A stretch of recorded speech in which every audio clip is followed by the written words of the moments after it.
The distress signal had been broadcasting for 47 standard cycles. It echoed across every known frequency, repeating the same desperate message in 12 different languages. The Valkyrie people were dying. Their sun was expanding faster than any scientist had predicted, and their world would be consumed within 300 cycles. They needed ships. They needed help. They needed anyone who would listen. The Galactic Council received the message first.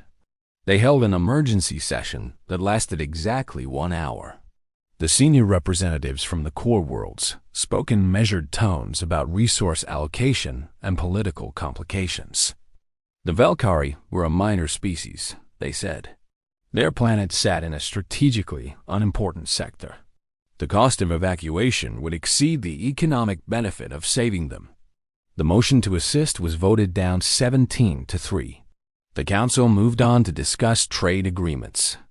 The merchant guilds received the message second. They calculated the profit margins of a rescue operation and found them lacking. The Valkyrie had nothing valuable to trade. Their technology was centuries behind the galactic standard. Their art and culture held no commercial appeal. The guilds issued a polite refusal and wished the Valkyrie well in their future endeavors. The religious federations received the message third. They debated whether the Valkyrie's suffering was divine punishment or cosmic justice. Some argued that interfering with fate would anger the gods. Others suggested that the Valkyrie should have prayed harder. In the end, they sent a message of spiritual comfort and moved on to their own matters. One by one, every major power in the galaxy received the Valkyrie's desperate plea. One by one, they found reasons to ignore it. The universe was vast, they told themselves. Species rose and fell like stars. This was simply the natural order of things. The Valkyrie would become another footnote in galactic history, remembered only in academic databases and forgotten by everyone else. Then the message reached a small blue planet on the outer edge of the galaxy. Earth was classified as a Category 7 death world in galactic records. Its gravity was crushing. Its atmosphere was a toxic mixture of oxygen and nitrogen. Its surface was covered in liquid dihydrogen monoxide that fell from the sky and flooded the land. The planet was home to millions of species that spent every moment trying to eat each other. By all logical standards, intelligent life should never have evolved there. But it did. Humans were considered the galaxy's strangest anomaly. They had evolved on a world that actively tried to kill them every single day. They breathed poison. They drank a universal solvent. They exposed themselves to nuclear radiation from their own sun for entertainment. They kept apex predators as companions and called them pets. They consumed capsaicin, a chemical weapon, for flavor. They jumped from aircraft for fun. They climbed mountains simply because the mountains existed. The galactic community had always kept their distance from humans. These creatures from the hostile world were unpredictable and terrifying. They did not follow the logical rules that governed civilized species. They acted on emotions that made no sense. They formed attachments to complete strangers. They sacrificed themselves for beings they had never met. They were, in the opinion of most advanced species, absolutely insane. When the Valkyrie's message reached Earth, it was picked up by a human communications officer named Sarah Chun. She was working the night shift at the United Earth Space Agency, drinking her third cup of coffee and fighting to stay awake. The distress signal appeared on her screen, and she almost ignored it as background noise. Then she read the translation. Sarah sat very still for a long moment. She read the message again. Then she picked up her phone and made a call that would change galactic history. Within 6 hours, the message had spread across every human network on Earth. It appeared on news broadcasts and social media platforms. It was shared in group chats and forwarded in emails. People who had never thought about alien life suddenly found themselves staring at the desperate plea of a dying species. The response was immediate and overwhelming.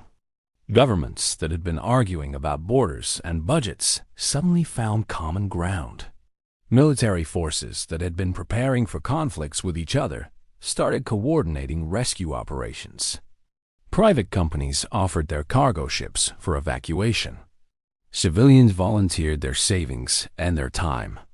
Within 72 hours, the largest humanitarian fleet in human history was being assembled. The Galactic Council received word of human mobilization with confusion. They sent a diplomatic message suggesting that humans should reconsider their decision. The Valkyrie rescue would cost billions of credits. It would strain human resources for decades. There was no logical benefit to the operation. The humans were wasting their time and money on a species that had nothing to offer in return.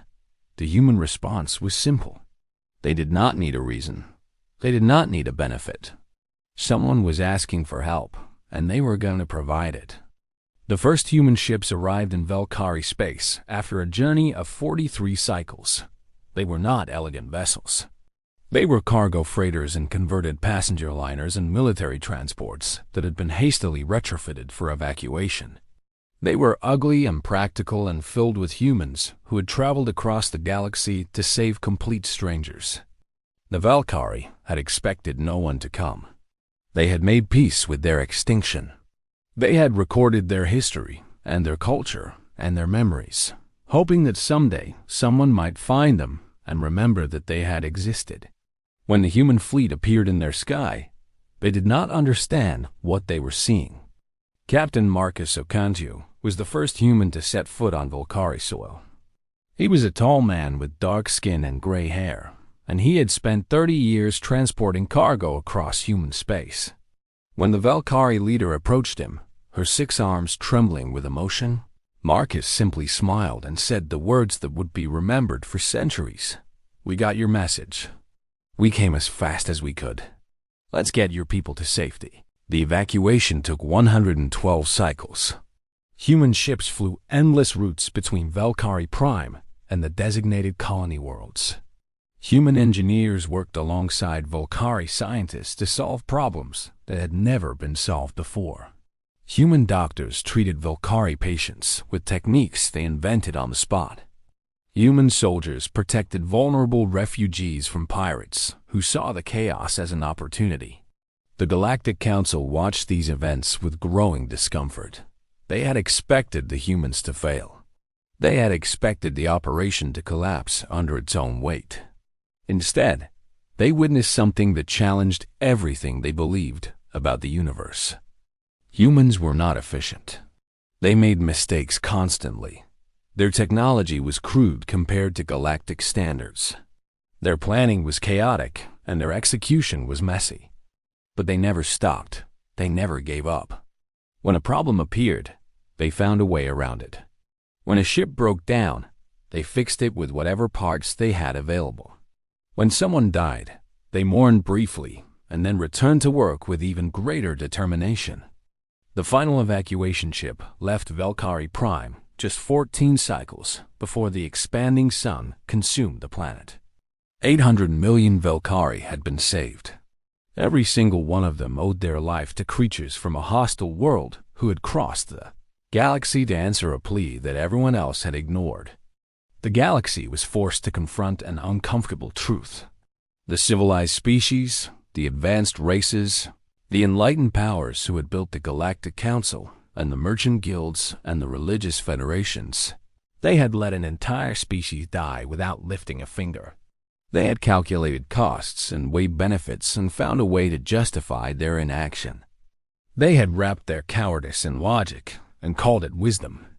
But the humans, the primitive creatures from the death world, the illogical and emotional and unpredictable beings who should never have survived their own planet, they had done what no one else would do. They had answered the call.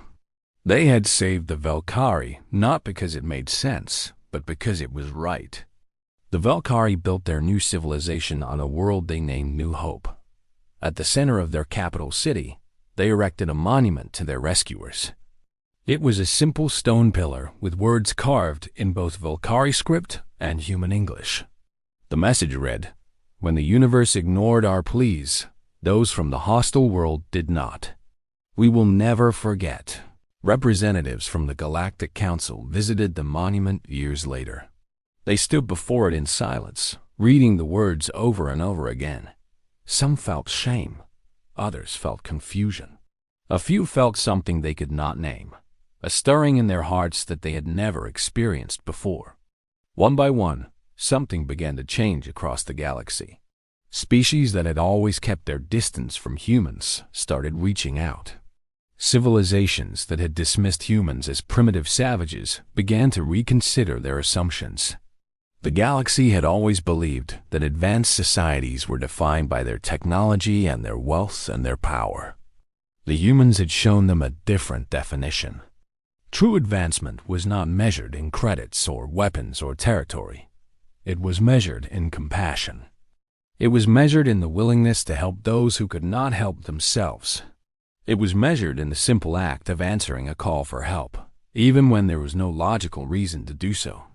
The humans continued being humans. They still breathed poison and drank solvent and exposed themselves to radiation. They still kept predators as pets and consumed chemical weapons for flavor. They still jumped from aircraft and climbed mountains for no practical reason.